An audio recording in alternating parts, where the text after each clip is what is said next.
Hi, this is Martin from Arcana Vita. Thanks for watching. Hope you're having a good week. Yeah, so what's happening with the energy this week? We've got a couple of interesting aspects forming over the week. Early in the week, Uranus and Mercury come into a bit of a challenging aspect.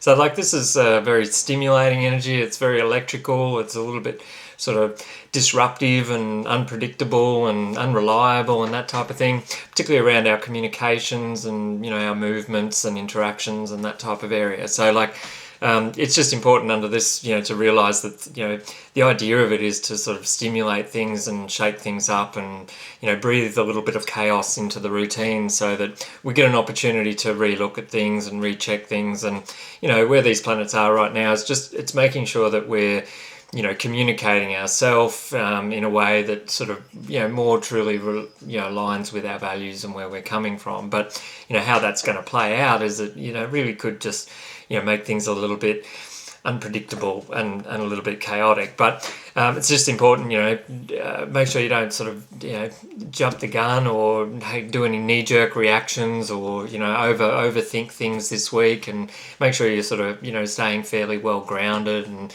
allow yourself to discharge and be flexible to things and all that sort of stuff. It's just about thinking before we act and not going too over the top, and just double checking things a little bit and making sure that we're coming across clearly and not jumping the gun in any way, shape or form.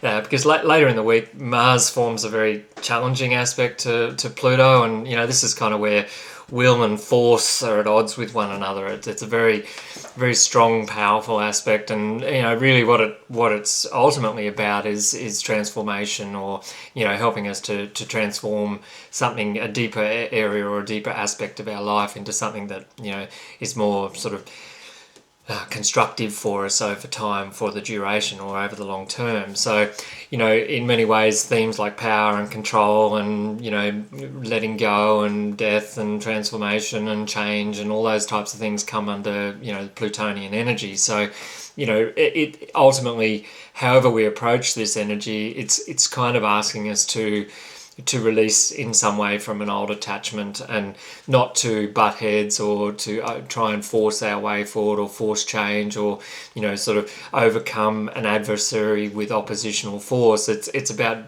developing a strategic approach to things and looking at what we need to let go of and what we need to focus our strengths on, so that we can lay better foundations and redirect our energy into more positive creative expression. So it's intense. It's generally going to bring things up from beneath the surface. So just be careful this week. Don't overdo it. Don't go off the handle. Don't sort of push too hard. They say be careful with power tools, sharp objects, all that type of thing. Because if you get driven by this force, it can lead you into sort of rash actions or anger or volatility and that type of thing. But where that comes up, it really is about looking at, okay, well, what am I giving too much power to here, and where can I take a little bit of power back for myself, and in doing so, what do I need to let go of? What attachment do I need to let go of in order to allow myself to do that, rather than trying to force and overcome something? So it's tricky, but a bit of a volatile early week or unpredictable early week with a fairly intense end of the week. So take it easy, but all good. It's really, I think it's allowing us to open up to where new possibilities are and may be found, and look at how we can take steps to bring about a strategy where we can align things better so that we can work towards that. But there you go. And so be good to yourself this week. Have a great week, and I'll talk to you soon. Thank you. Bye.